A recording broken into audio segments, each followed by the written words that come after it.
So yeah guys, so we're back with another video and Kali's family vlog. This time I have a guest here with me, my friend. He's also my co-worker, Mark Gillies. I hope I pronounce his last name correct.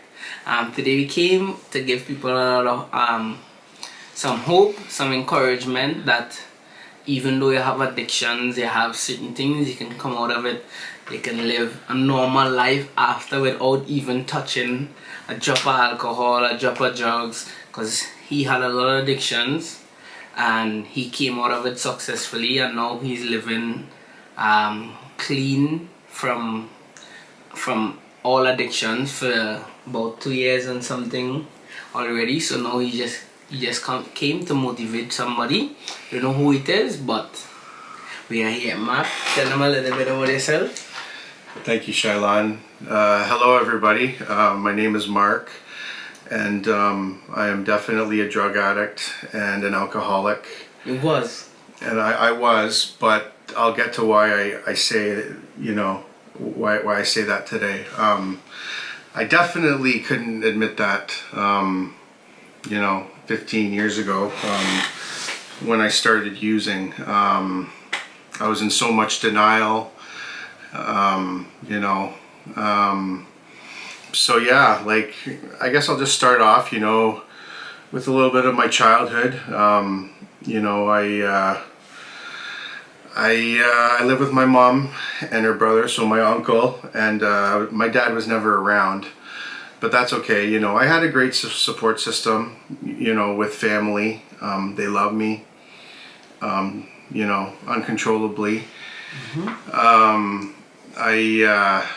So yeah, I grew up, a happy kid. I love sports. I was playing soccer when I started when I was 4. I wasn't a big fighter. Like, I was generally a very happy kid. Right. So I guess, long story short, once I started in high school, I felt like I needed to fit in. So I started, when I was 14, I started drinking alcohol, at parties, thinking I'm cool, and I tried pot for the first time. So for people out there, sorry for cutting you, who don't know what pot is? It's marijuana. Right. Yeah. So yeah, so I made these choices, right? And it, at the time it was fun. I was laughing and with people, and I was around a bunch of people, and I thought I was doing the cool thing. Right. I was fitting in, right? Yeah. So so I'm in high school. I'm drinking down at the beach, and I'm going to people's houses, house parties, thinking I'm having a great time. I'm young, right? And I just started doing these things, right? So then, basically, right after I graduated, I was 17. Mm-hmm. I went back for. I didn't really know what I was doing, like, I didn't know if I wanted to go to I was planning on going to university. Right. And then, so I just wanted to take a 5th semester, Right. So basically, what I'm trying to get to is that when I was I was 17, 2 of my best friends died in a car accident. Right. And, wow, that was my first big trauma in my life.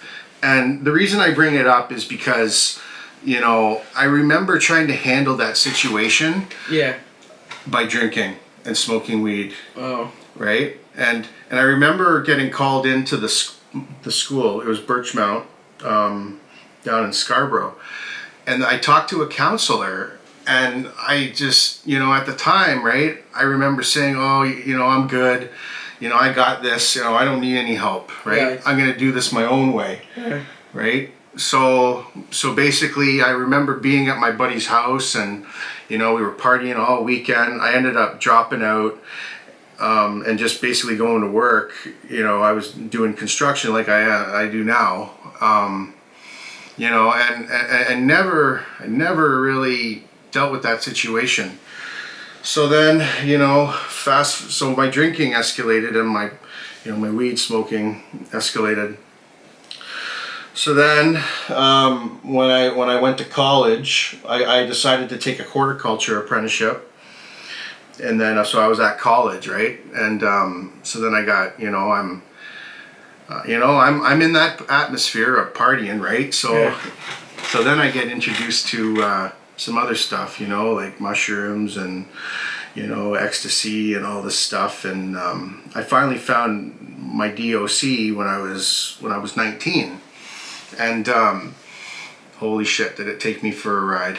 Like, just absolutely hooked me, right? And so for 2 years, you know, I would have been, you know, from 19 to 21, right? I'm doing all this crazy shit that I wasn't doing before, you know, but I'm still thinking I'm having fun, right? I'm having fun. Right. I'm living the life. I'm with the, you know, the girls and whatever, right? I'm just, so sure enough, you know, my family, you know, caught wind of it and were noticing that there was something different about me. Like, so, they basically brought me to a Narcotics Anonymous meeting. Right. Which deals with alcohol as well. It's, you know, alcohol is considered, I consider alcohol as a drug, Right. as well as all the other drugs. And I'm not normally one of those guys who likes to talk about specific ones because I don't like to compare them, because that's not who I am. Because I know that they're all an issue, and there's a whole bunch of different issues that people have, Right. and it's all about the solution. Right. So I ended up going to Narcotics Anonymous, and that's basically, it's meetings that, you know, you can do. It's a fellowship where you can go, and a lot of them were in church basements, and you go and you can confide in other so-called addicts and alcoholics. Yeah.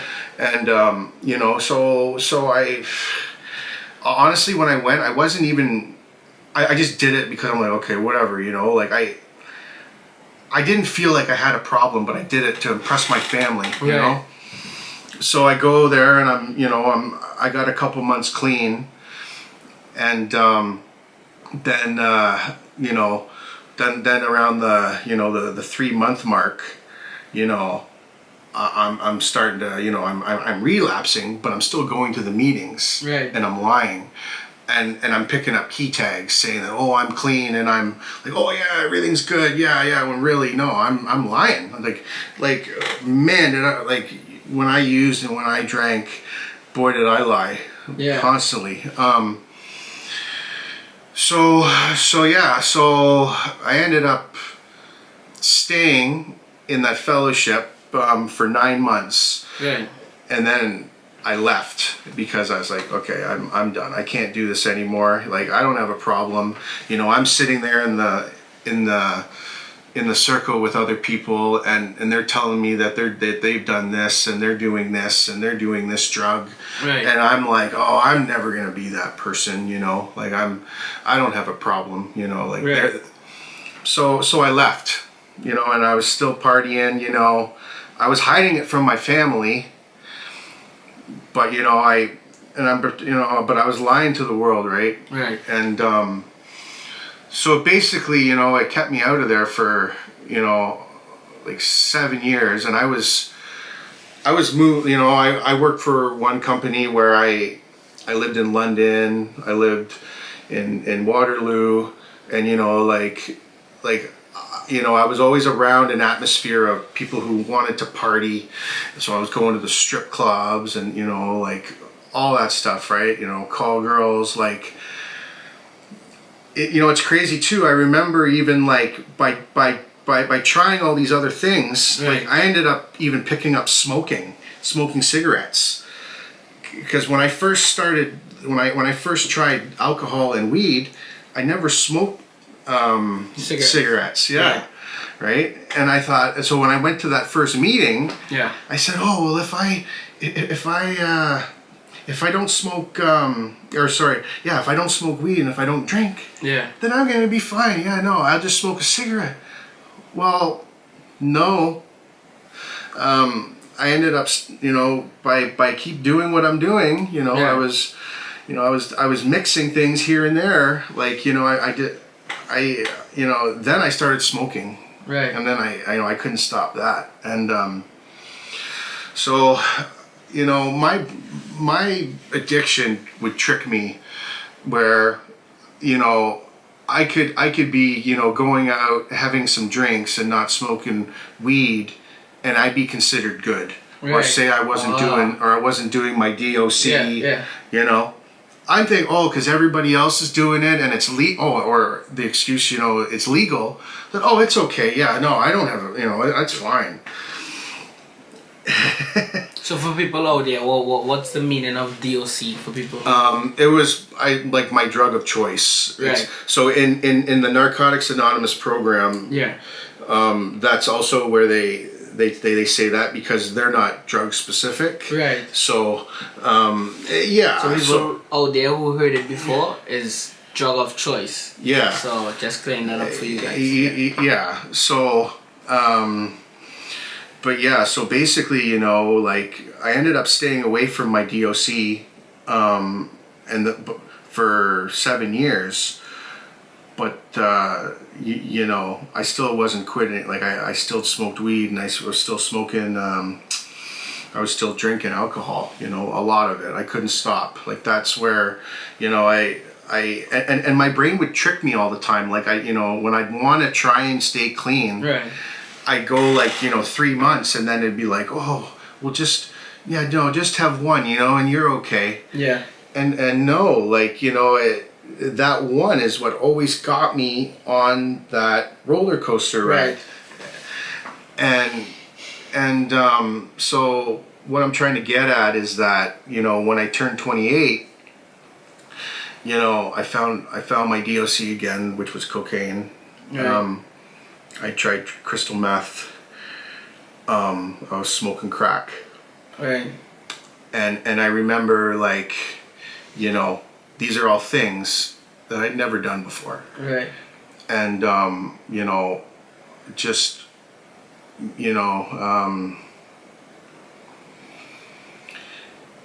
I remember that time, right, when I was in those meetings saying like I'm not gonna be that person, right, to do these things, and so here I am, I'm 28, I'm doing it, and now I'm started, I picked it up, I tried it, right, thinking I can just have one because and then sure enough,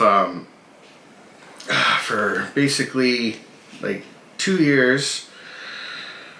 Oh man, I wasn't doing very well. Like my family, I wasn't really talking to my family much. Anytime I was high, I wouldn't call them. Right. I'd go, a couple days. I go missing. Like I remember when my mom called the police once because she said, "Yeah, you didn't call for 3 days." It's like what, it's like that's, and I didn't think anything of it. I'm just like, what, I'm high. I don't want nothing to do with you. You're not. You don't want to support what I'm doing. So I don't want anything to do with you. Wow. So I would. So like in high school when I'm around people and I'm going places and I'm with people. Eventually now I don't want to be around anybody. Right. Or I would start off being with people, and then I'd be that guy who would leave. Yeah. And I'd be just like. I wouldn't be going anywhere. I'd be sitting in my car some days, like spun for hours, doing nothing, and not talking to anybody. And that's where my mind got me, just to feel so alone. So you're saying your mind got you to the place where if someone wasn't supporting what you're doing, you don't want them around. That kind of thing. You think that they're against you. You think that they don't like you. Yeah. I just it's just where like the the drugs and alcohol took me, and like I remember times when I was I thought, well I can do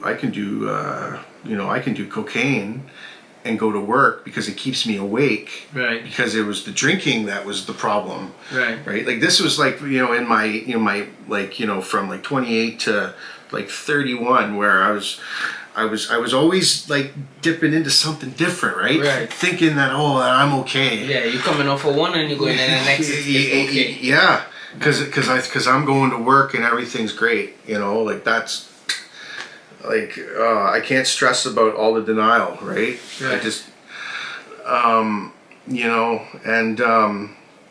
so basically when I was 31. I'm doing this, I'm trying these things I hadn't done before, like, I mean, I'm getting in huge financial trouble. Like I'm maxing out credit cards, Right. like I'm taking like thousands of dollars out of the machines to, to like pay for my habits. And like, like I said, I got into the, the like I was getting girls and stuff. Like I couldn't stop, like all this shit then it all intertwined. Right. And I could not stop. Yeah. And so, yeah, and so I remember I was I know it's hard for you to talk about sometimes. No, it's okay. It's just it's real. It's just it's real. But I was basically 30, and then I got desperate with my family. I reached out. I felt like I was beaten. So I found the rooms again. I found the Narcotics Anonymous program. Right. And so I was going to these meetings. I was going, I was sharing, but I wasn't taking suggestions like getting a sponsor,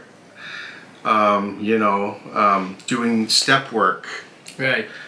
Step work is, and so if anyone doesn't know what a sponsor is, it's basically somebody who in the program who you can basically tell everything, your problems, like a one-on-one person. Yeah, and that person will not judge you, and honestly, like nobody in that program judges. Right. At all. Like that is, you don't do that. Right.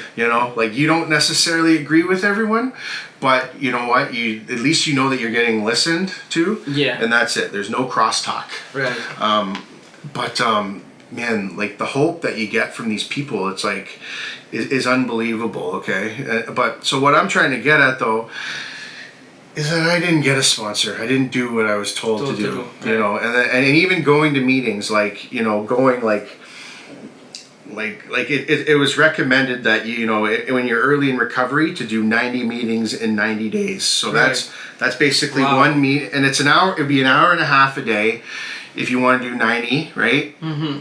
And you just go, and like I said, you're with other people who had who struggle with addiction, and you there's readings, and there's like and you can just share, right? And then and I just I wasn't honest.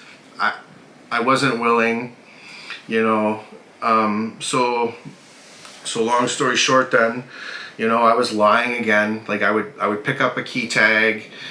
Like I remember, so like I wish I had one here now, but it's the spirit of the moment. But yeah, like there's one. It's called the white key tag. It's the welcome key tag, and that's so basically when you walk into a meeting, and if you want to recommit to a program or basically recovery, that's what I want to say is recovery in general, and everybody's recovery is going to be different, and I absolutely respect that, because I know that there's other ways to do it.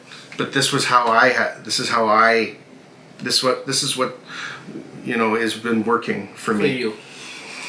But so here I am, I'm getting 3 months clean. I'm lying left, right, and center after, I remember getting a sponsor, but I'd call him afterwards. I wouldn't call him before. And I'd think, oh, well, how did this happen? Right? And it's like, hello?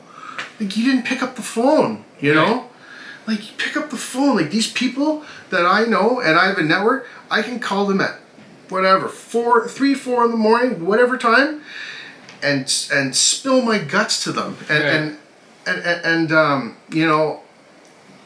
I didn't do that. That was one thing I didn't do, so it kept me out there. I get Right. 3 months clean, and then I'd be back out. Again. And I did that for like, I wouldn't call people from the rooms. I wouldn't go to the meetings. I didn't do any step work at all. I didn't do one question about myself. Right. Because I didn't want to listen. And so it kept me out again for 3 years. And then, I just want to say, like, I never stopped drinking. I never, there would be days where I wouldn't smoke the weed, but like when it came to those other drugs, I couldn't stop. Absolutely not stop. And so the amounts just kept getting more and more as I kept going. That's one thing I do want to reiterate. Every time I went back out, it would be full blown. It'd be even more. Like, it wasn't just like, oh yeah, let's have one. It's like, no, let's go. It'd it's be like, worse. Yep. Because you didn't get it for that period of time, like that 3 months period. So you so want it so bad. When you go back out there, it's like you get it, and it's like a blast for you. It's like the first time you get it again. It's like a joy again. Yeah, and like and every single time in my head, I would think, oh yeah, I'm gonna have an epic night, and that's the part where it gets crazy, because some of these epic nights that I was thinking in my head, I'm spending all my money. I don't have money to eat. I have nobody in my family who I'm talking to. All my closest friends want nothing to do with me. Right. I'm locked sometimes in a bathroom while other people are doing my stuff. Right. That's what that fun night got me. And just with all that, like on December 2nd, the one thing that really brought me to my knees was like, I literally had sold my truck. I had a brand new truck. What year? You remember what year that was? It was a 2010. No, what year did that happen? Oh, in 2018. 2018 December? Yeah. December 2nd, I literally sold my Ford F-150 for drugs and sex. Wow. And it wasn't even like $1,000 worth. And I basically gave it to these two girls. And it's crazy today that I can remember doing it still. But it's just, that's what the drugs did. It's like I wasn't there, but at the same time I was there. Right. And I just couldn't stop. And then it's like, I'm selling my belongings, and I'm on the street. I'm dealing stuff to people. Like I never thought like, oh, I'm not gonna be that guy. But one question is, did you manage to keep your job through all this time?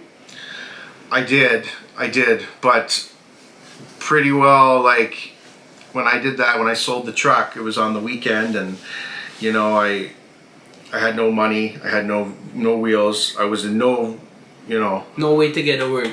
Worse, that was my rock bottom. Right. So before we go to that part, but like, what do you think brought you to the place where you wanted to turn around? You wanted to say, well, I had enough of this. I want to go clean. I want to come out of this life, and I just want a better life for myself and my family. It's basically when I came home that Sunday morning from a weekend of just pure chaos. Right. And I looked at my mom and my uncle, and I was like, thank God they opened the door. Right. But I just said to them, I said, I'm done.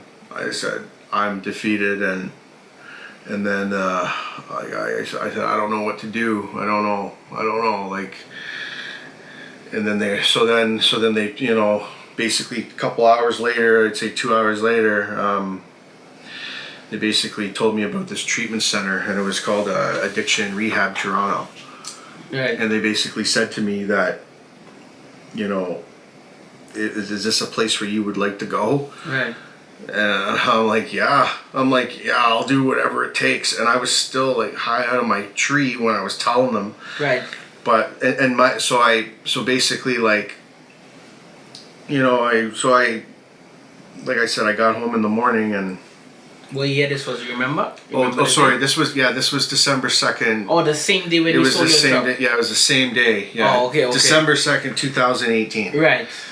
And I told my mom, I said, yeah, I'll go to treatment. So that's the last day you had drugs. That was the last day. I had a drop of drugs, alcohol, everything. I wanted this change for me. Right. Finally, I wanted this change. I was going to the street. I hadn't had a key at this time.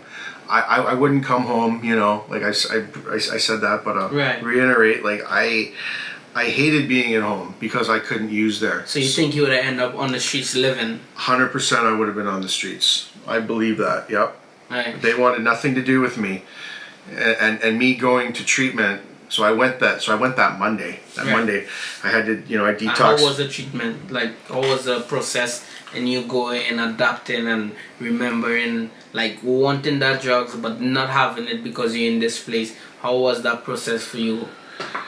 Well, this place I went to, like, I was basically like isolated from all outside contact. I wasn't allowed my phone. Like, I didn't even have any money on me. Right. Like, they held my wallet and everything. And so basically, like, this place got me to, ask questions about me. So homework, like recovery work. Right. It taught me so many tools. It taught me about meditation. Honestly, like, just how to live again. Right. Like I wasn't doing my laundry. Like my thought process wasn't, hey, okay, I'm done work. Yeah. Let's go home. Let's eat food. Let's do laundry. Let's, take a shower. No, it was, okay, work's done. Let's go in my car. Let's go to a dealer, and let's go pick up a copious amount of stuff. Right. And then lock myself in my car sometimes, out somewhere, outside. Sleep, just awake on my phone, like just running up my phone bills. You know what I mean?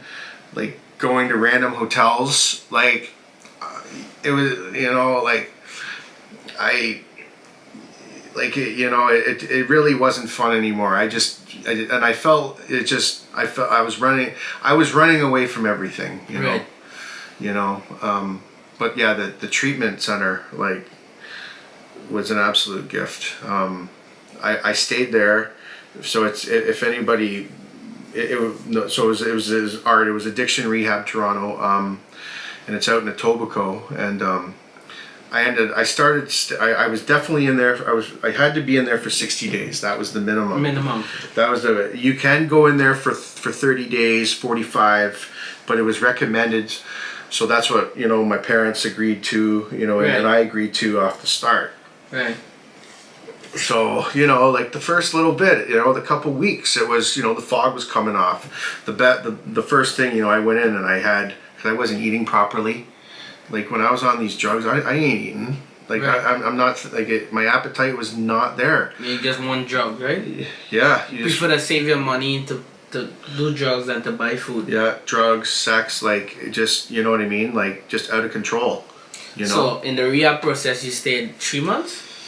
I ended up staying 75 days, yeah. Oh. And I remember, like, on the 73rd day, that's when I was, like, really, like, I looked, my primary lip teacher, he said, he's like, you did the work. Like, I was on time for all my classes. I had to admit in there that I was a sex addict to my psychotherapist. Right. Like, prior to going in there, like, into the treatment center, I went to like, when I was going to the rooms and doing all that, I was lying to a therapist, and his son had died from heroin. Wow. Yeah. And I'm lying to this guy, saying that I'm good. Yeah. Like, it's just, this place just got me to want to be honest. I had to get honest with myself. Yeah. And just to be willing to do whatever, whatever it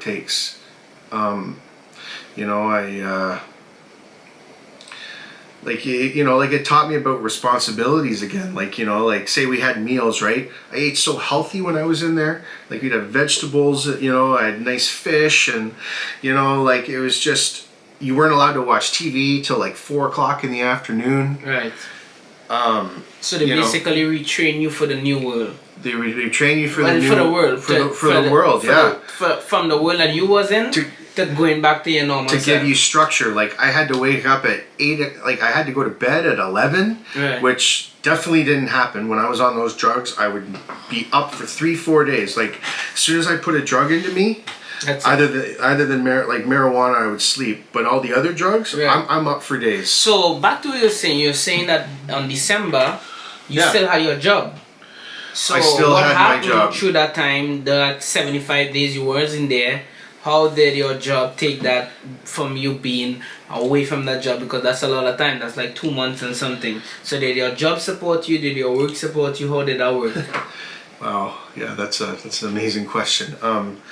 Yeah, so I definitely have one of the best bosses. Right. And I'll always remember this. There was, so like I'm not sure if I said this, but I was allowed a phone call once a week from family, and I'm grateful that I had my family actually wanted to support you on this one. To support me, you know. But I'll always remember them telling me that the Grace crew is rooting for you, and I remember that I was in the kitchen and I was 15 days in, you know, and it was just, I cried, I broke down, and that's when I really started to, you know, wanted to, you know, get it together. And I could vouch for that company, guys. I work for the same company right now, but I was like long after he went through that. But the boss is a great guy. I can say that for sure. So. It lifted me beyond belief, because it made me feel like, you know, that they believed in me, and you know that's how it all had to start. You know, I had to admit to myself that I, like, so when I remember day 6, my primary, you know, my counselor, he was like, so why are you here? Like, you know, like it was tough, right, to be on a one-on-one for like an hour and a half. Yeah. And just to get real, like it was hard at first, and so like I didn't have anything, and then I remember when he said to me, he's like, so Mark, like, why are you here? Like, there's a reason why you're here. Come on, like, spit it out, like, you know. And then I just remember I was like, cause I love myself. Right. And he was like, there it is. Right. You love yourself. You are doing this for you. Right. And you deserve a better life. So let's go get this. And I remember, like, he called it a light bulb. And I was like, yeah, like that was the first thing. Like, yeah, like I'm worth this. I'm worth something, you know? Right. I'm not worthless. I'm not useless. Exactly. You know? And that like they were teaching me about passion and feeling hopeful, like, you know, getting feelings like you know, like I learned all this stuff in treatment, right? Like and the step where, so when you know, like that homework I'm talking about is about all these questions that you go with your sponsor and, you know, work with it. It's like that's the greatest thing about it today. Like I can do this stuff after work. Like, you know, if they have, like, say it's a rain day and I only work a half day, right. I can go, okay, yeah, no problem. I can go home and I can open up a book. I can read stuff. Like this place got me to want to read again. Like I never read. Right. And I was doing like art therapy. Like I had this book where, like, you know, I could like just like I could color. Because it was like, so when I was when I was in my addiction, and, you know, like I couldn't sit still for like, you know, 2 seconds, right? Right. And then like, so like just being able to be in a peaceful, like to be in the moment was something that I needed to learn again, you know? And it was just like, every day it was about just, you know, like even if I woke up, you know, I just, and didn't do anything. It was just, right. At least I woke up that day, you know.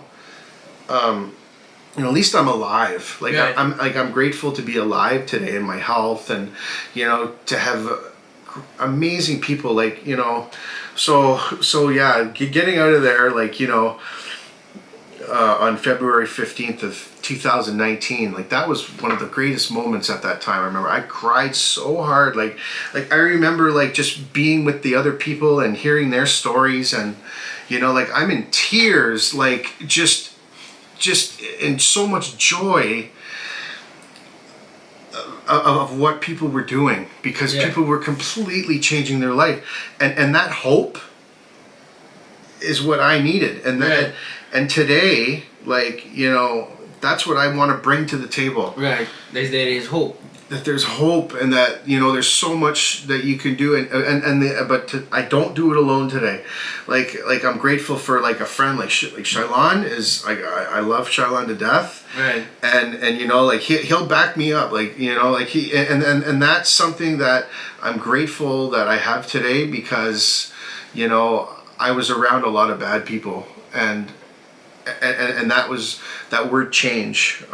You know, I believe in that. You know, if you can't be in the same environment if you want to change. Like I used to say all the time, oh yeah, it's going to be different this time. You know, like for me today, it's like, you know, in December 3rd, you know, coming up, it would be 3 years for me. And I don't count days, honestly. Like I don't, like when I was first in the rooms, I would say, oh, okay, yeah, I got my 1 month, you know, day one, two. Now it's amazing that it's just another day. Right. Like I'm just going to try and live the best day I possibly can to the best of my ability. And that's the thing, because not everything is going to be perfect. I'm not perfect. And I had to learn all this stuff. I learned all this stuff in treatment. Right. Like it was just a completely, it was a complete transformation, and it was, you know, great life experience that I'm so grateful for. So you say you sell your truck before you went into treatment. Yeah. When you came out of treatment. Yep. So you get your life back together. Did you get back a next vehicle? I did. How did it work? Yeah, I got another vehicle. So you managed to get back another vehicle? I did, and I remember crying getting it. It was a Nissan Rogue. Yeah. I remember just, because this, you know, in the back of my head, like, you know, my addiction's going, oh, like, are you going to sell this one next and all this? Yeah. And I was like, no, that, man. Like, no, like, you know what, I'm out. Like, no, I'm a new person. Like for the first year and a half of me being clean, I didn't even hold on to my bank card. Wow. I was so powerless. Like, and so these are some of the other issues that I never realized, like, that you had. Is that I was powerless over money. Like, you know, I couldn't, you know, and like, you know, I didn't have obviously I ran up credit cards. Right. Like today, like I'm actually considering getting another credit card. Yeah, finally, almost 3 years later. So you think by the time you've been out, so you've been clean, let's say 2 years and maybe 5-6 months? Yeah. Or could be more? Right now? Yeah, right now. It'll be 3 years. On December 2nd. On December 3rd, yep. Congratulations, bro. Yeah, man. And then, yeah. So in that time, you accomplished a lot. So you managed to get back some savings. You managed to buy another car. You're home. You still with your mom. Yeah, I'm at home. You supporting them. Like, you know, my mom went through breast cancer 2 years ago. And when I was 4 months clean, that was one of the hardest things. The treatment center actually pulled me in to tell me the news. I was grateful because, like, I remember that, like, you know, like, that's the thing. Like, when you get out of the place and when you're trying to be clean, when you're gonna be tested. Like, there's good, like, the thoughts keep coming. You know, like, I don't feel like I'm insane today, but the insanity is. You know, the insane part is that the thoughts keep coming. Right. You know, So you good now. You come clean. Everything's good. So we can wrap up now, right? Yeah. Yeah. What advice you have for people out there, who you think struggling with this? Because you've been out of it 3 years clean, and by my side, and him by my side, and I'm by his side, he's not going back. Because mornings on work, we listen some gospel sometimes, say prayers. I just want him to just give his last say on what advice he will give people out there who's struggling with addiction, whether it's sex, pornography, whether it's drugs, alcohol, whatever it may be. Yeah. I mean, and I know there's more. There's gambling and like eating disorders. Like I would help anybody who needs help. Yeah.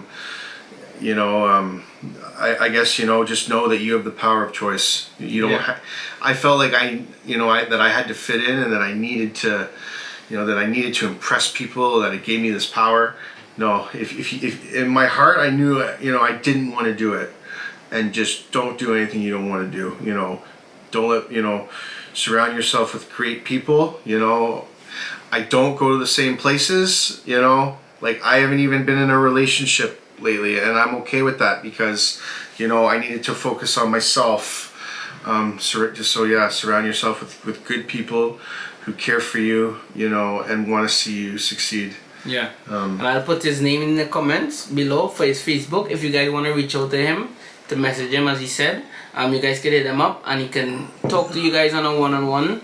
For people who having the same addiction as him or even other stuff, and how he came out of it, what he did, you guys can ask him personally, like certain personal questions. I know we didn't get into a lot of personal questions, but if you guys want a part 2 of it with more in-depth, more detailed, we may do it, we may not do it based on the response. Sorry to interrupt you, Shylon. I have meetings that I can go to, that I still go to. I do step work. Right. Like I said, like Shylon, like I work with him a lot. Yeah. And I have no problems telling him what I wouldn't say or what I would normally say in the rooms, and that is priceless. So just speaking up to people who care about you, and and if you just there's people around who love you. I love you. I want to see the best for you. So everybody out there, thank you for watching. Again, this is my good friend Mark Gillies, and don't forget to like, share our page, subscribe, click the button, subscribe to our channel for more information. Put your comments below. Congratulate Mark. December the 2nd we got to celebrate because it's 3 years he's gonna be clean. I call it my second birthday. Is on December 3rd because that'll be my 3 years. My 3 years born being clean. So thank you guys for watching. Look out for the next video.